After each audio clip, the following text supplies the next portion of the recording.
Ramadan tiba, Ramadan tiba, Ramadan tiba. Marhaban ya Ramadan, marhaban ya Ramadan, marhaban ya Ramadan, marhaban ya Ramadan. Ramadan tiba, Ramadan tiba, Ramadan tiba. Marhaban ya Ramadan, marhaban ya Ramadan, marhaban ya Ramadan, marhaban ya Ramadan. Ramadan tiba, semua bahagia, tua dan muda bersuka cita. Bulan ampunan, bulan yang berkah, bulan terbebas api neraka. Andaikan saja Ramadan semua, bulan yang tiba, bulan yang ada.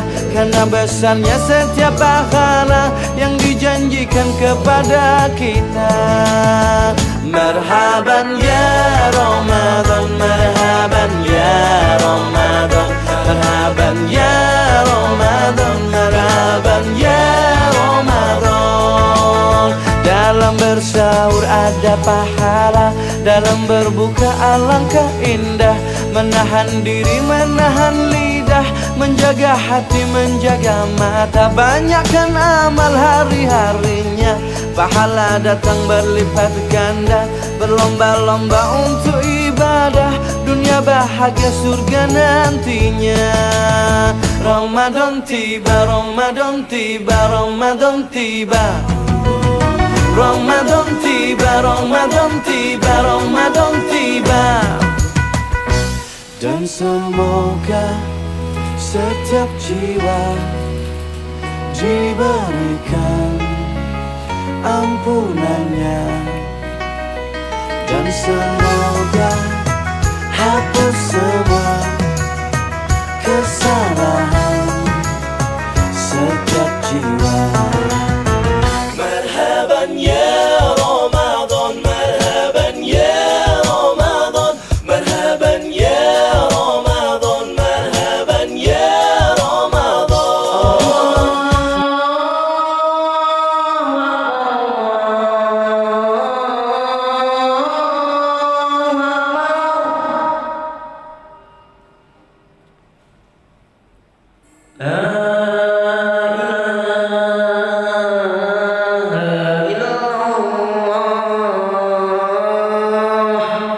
Marhaban ya Ramadan, marhaban ya Ramadan, marhaban ya Ramadan, marhaban ya Ramadan, marhaban ya Ramadan, marhaban ya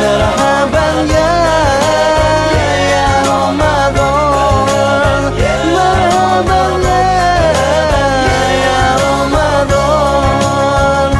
marhaban ya Ramadan. Marhaban ya Ramadan, marhaban ya Ramadan.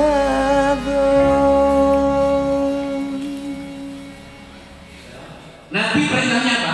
Mulai dari awal Ramadan disuruh apa?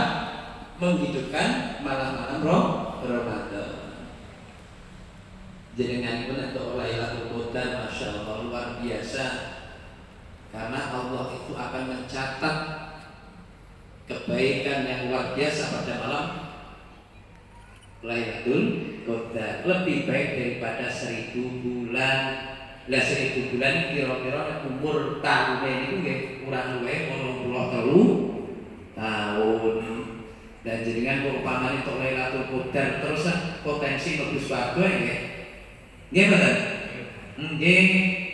Tapi golek ngoten niku ya kadang-kadang ora gampang. Sing iso biasane sing tuwa-tuwa. Nek sing nom wong tangi bengi ya molek tok nggih to. Niki kon sahur ya ngile ra karepan niki.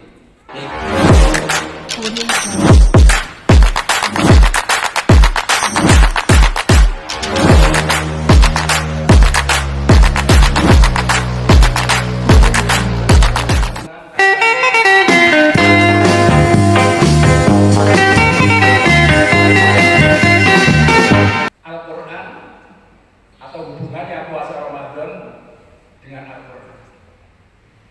Karena Sementara umat Islam barangkali antusias sekali untuk puasa Ramadan, namun belum tentu antusias dengan Al-Quran. Antusias dengan puasa Ramadan, tapi belum tentu antusias dengan Quran. Karena apa? Karena memang barangkali mungkin belum tahu atau ilmunya belum sampai atau mungkin masih ada rasa malas untuk belajar Al-Quran. Di dalam banyak ayat Al-Quran yang kaitannya puasa Ramadan dengan Al-Quran itu diawali dengan dampak Ramadan. Dampak Ramadan itu mestinya adalah peningkatan, idealnya peningkatan kesolehan individual. Kesolehan individual itu adalah makin dekatnya hati kita kepada Allah Subhanahu wa Ta'ala.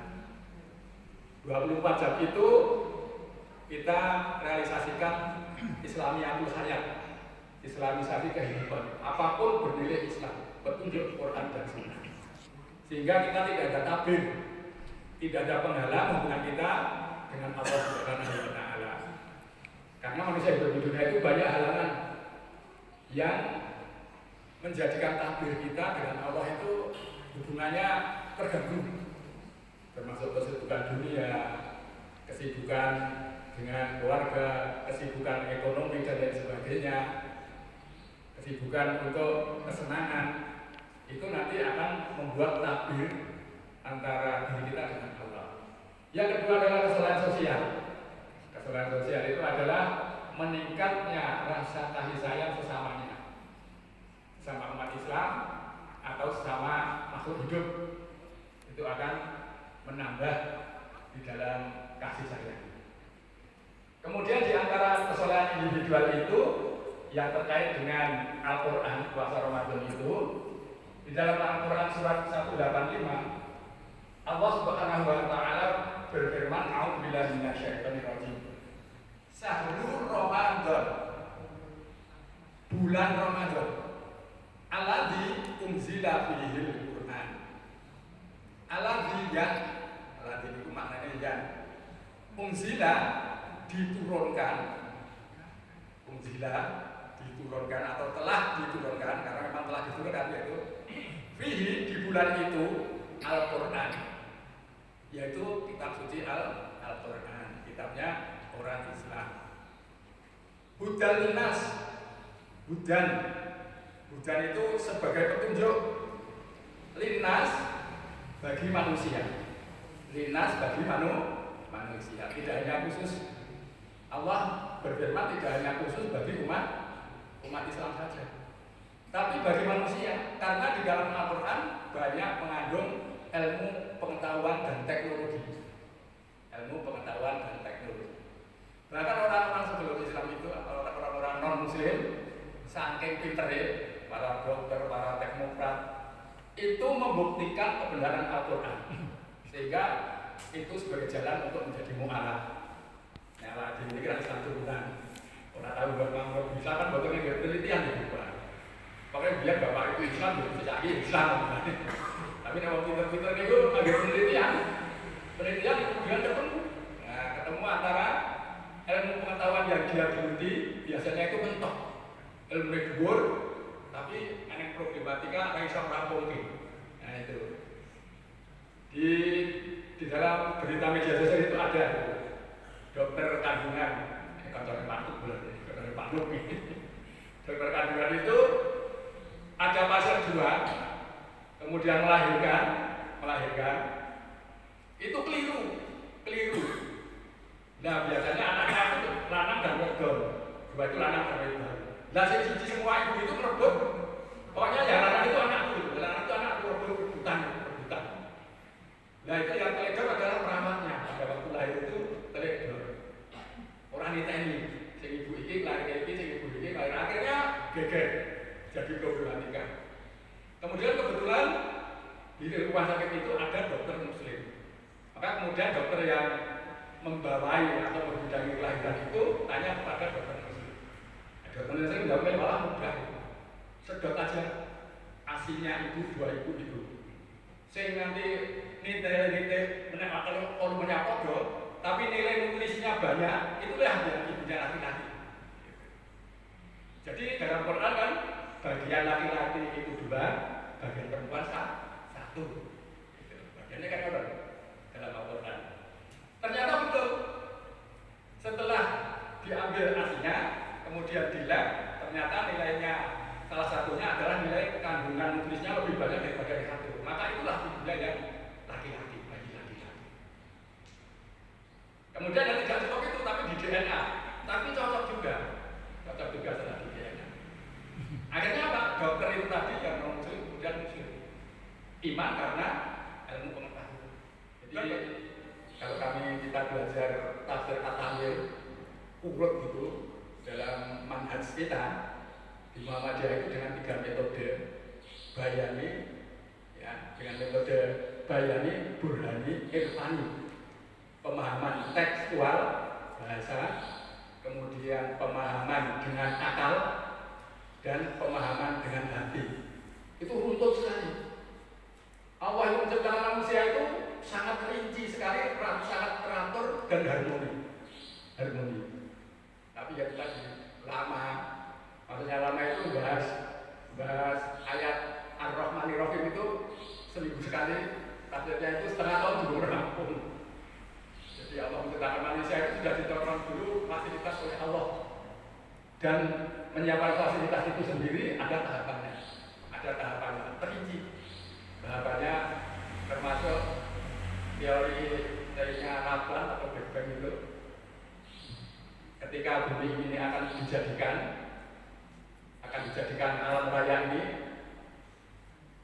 asalnya dari namanya Ad-Duhan atau Duhan. Diabadikan dalam surat Al-Quran, yaitu kabut hitam.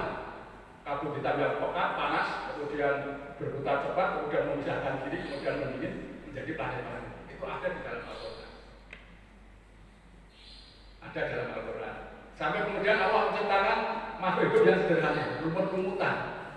Kemudian makhluk yang sederhana pula. Jadi itu urut dalam Al-Quran. Bukan langsung manusia, tidak, tapi di dalam Al-Quran itu rinci sekali. Jadi kemudian kami makin lama itu makin senang untuk belajar tentang tafsir. Jadi wabayinati minal huda, penjelasan dari petunjuk itu yaitu Al-Quran. Wal Furqan dan pembeda.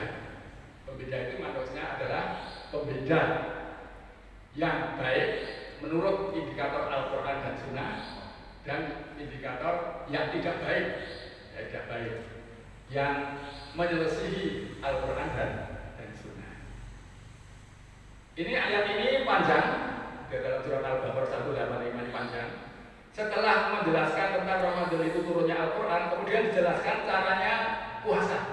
Tapi di sini tidak akan dijelaskan caranya puasa. Tapi langsung kita ambil akhir ayat. Akhir ayat menjelaskan kepada kita semuanya Allah walitukabbirullaha ala ma hadakum wa la'alakum tashkurun. Itu akhir ayat. Akhir ayat itu menjelaskan kepada kita karena bulan Ramadan itu adalah turunnya Al-Quran,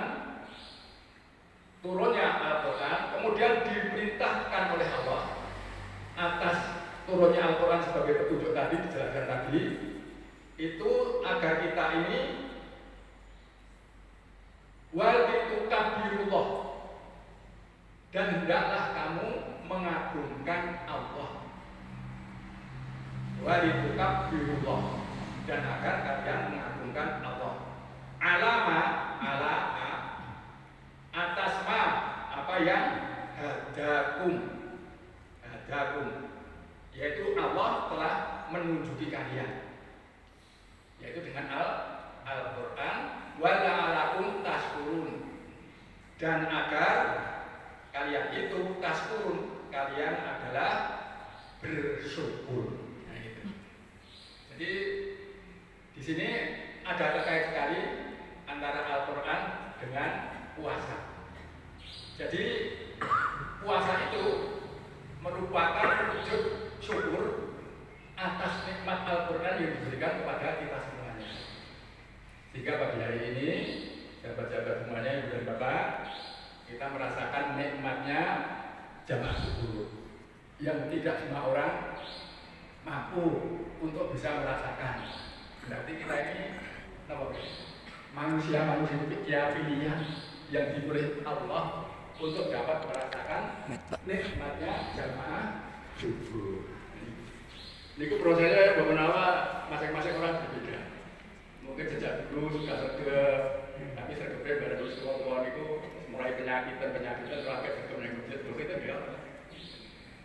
Jadi tidak semua, tapi kalau masih ada yang muda-muda ini termasuk tuan itu sudah dipilih awal oleh Allah sebagai orang-orang yang mendapat petunjuk dari Allah dan wajib kita sendiri. Kemudian di dalam Al-Quran surat Al-Qasas, warabbaka yahluku may yasha'u wa yahtar maka nalahul khiyarah subhanallahi wa ta'ala amma yusyrikun. Kemudian apa? Dan Tuhanmu menciptakan apa yang telah Dia kehendaki dan memilihnya. Alhamdulillah kita telah dipilih tenang masjid. Bagi yang dipilih oleh Allah itu aturan-aturan hidup. Nah itu. Makanya kita memilih tenang ke masjid. Ya, itu berarti kita dipilih oleh Allah dan tidak ada pilihan apapun yang menggoda, apapun yang menjadi penghalang antara diri kita dengan Allah. Masjid itu kan rumah Allah. Jadi ketika di masjid itu tidak ada tabir, tidak ada sekat antara kita dengan Allah Subhanahu wa Ta'ala. Namun ibu dan bapak jangan dipandang keberhasilan dunia itu terus sebagai indikator orang sekat. Alhamdulillah masjid kehidupan yang ini baik. Bukan berarti begitu. Tapi banyak sekali yang lainnya, kenikmatan yang lain banyak sekali yang tidak bisa dirasakan oleh orang lain. Itu Subhanallah, Maha Suci Allah wa Ta'ala dan Maha Tinggi amma yusyrikun, dari apa yang mereka sekutukan. Jadi orang yang mempersekutukan Allah artinya tidak memilih aturan Allah tapi menggunakan aturan-aturan yang lain, sebenarnya itu rendah. Namun demikian dalam ayat-ayat Al-Quran itu sudah dijelaskan oleh Allah. Gitu. Jadi aktsarun nasa la ya'lamun, atau di dalam ayat ini banyak sekali akhir ayat itu aktsarun nasi la yashkurun. Tapi kebanyakan manusia tidak mengetahui. Kebanyakan manusia tidak mau bersyukur atas nikmat yang diberikan. Dalam Al-Quran banyak sekali itu. Jadi kalau ada manusia-manusia yang orang gunakan aturan Quran, aturan Islam, syari Islam, itu sebenarnya rendah. Tapi mereka memandang kata kita itu sekedar wae dewe. Itu di dalam surat Al-Baqarah awal-awal itu kan alif lam mim dzalika kitabun dan selanjutnya itu kan mereka memandang rendah pada orang-orang yang imannya kuat, memandang rendah orang-orang yang sering ke masjid, yang dianggap kita bodoh. Itu. Jadi kemudian sikap terhadap Al-Quran menjadi indikator. Jadi sikap kita kepada Al-Quran itu menjadi tolak ukur dari dampak Ramadan. Jadi Allah memilih bulan Ramadan itu untuk melimpahkan nikmatnya yang besar, yaitu Al-Quran kepada kita. Jadi indikasi kalau kita itu dekat dengan Al-Quran dan mempelajarinya, maka termasuk kita dipilih oleh Allah. Maka Al-Quran ini sebagai tali pengikat akidah. Karena dengan Al-Quran kita paham tentang hukum-hukum syar'i, perintah-perintah, larangan-larangan dari Allah Subhanahu wa Ta'ala. Ada cerita-cerita di dalamnya yang baik, ada cerita-cerita yang berakibat buruk di dalam. Jadi antara hamba kita dengan sang khalik itu tabirnya itu semakin tipis. Maka diperintahkan puasa Ramadan. Jadi puasa Ramadan itu karena Al-Quran, karena diturunnya Al-Quran sebagai nikmat kita.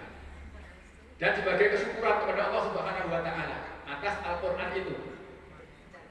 Maka antara Al-Quran dan puasa Ramadan itu ada korelasi antara hubungan timbal balik, yaitu dalam bidang mendidik akal dan mendidik roh kita, akal dan roh kita atau jiwa, untuk dapat mengendalikan hawa nafsu, mengendalikan keinginan kita, dan kemudian mempertajam kecerdasan kita dalam mempelajari Al-Quran. Maka barangkali perlu peningkatan komitmen ketundukan terhadap Al-Quran.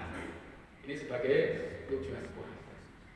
Maka dengan puasa Ramadan ini sekali lagi akan membuka tabir, akan mencerdaskan dalam memahami Al-Quran. Kemudian yang terakhir itu Allah telah mengistimewakan bulan Ramadan dengan jalan menurunkan Al-Quran di dalam. Oleh karena itu Allah mengkhususkannya dengan suatu ibadah yang sangat besar nilainya, yaitu puasa.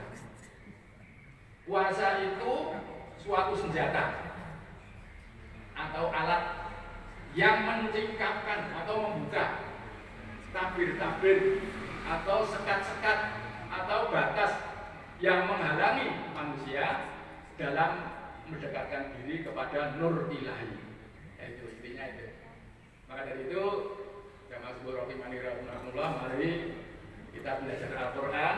Ya tidak hanya baca saja, ya banyak jalan. Bisa membaca, kemudian bisa memahami isinya dengan terjemah. Kalau ada acara-acara tentang ulumul Quran atau pengajian tentang yang membahas tentang ulumul Quran, ilmu Al-Quran akan menambah wawasan kita tentang Al-Quran. Kan kepada Allah, makin tawakal, makin berserah diri kepada Allah, sehingga hidup ini nyaman.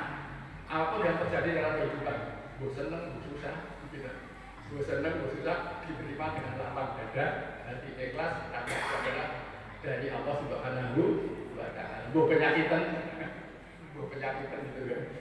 Jadi itu kita tetap happy saja, happy saja. Karena saya juga penyakitan, itu yang kita sampaikan, penyakitan ini yang nyamplek, itu banyak penyakitnya. Maka kalau yang di penyakit yang sudah divonis dokter penyakit gawat itu ya kita pasrah. Tapi karena realitanya masih hidup, ya kita tetap jadi saja mendekatkan diri kepada Allah Subhanahu wa Ta'ala. Hanya siap besok siap. Kalau lagi mereka nak menunggu ya itu coba kayu utang, dari kayu utang atau laba hidup gitu. Demikian yang saya sampaikan, mudah-mudahan menjadi motivasi kita di dalam belajar Al-Quran. Mari kita tutup dengan doa kafaratul majelis. Subhanakallahumma wa bihamdika asyhadu an la ilaha illa anta astaghfiruka wa atubu ilaik. Wassalamualaikum warahmatullahi wabarakatuh. Waalaikumsalam warahmatullahi wabarakatuh.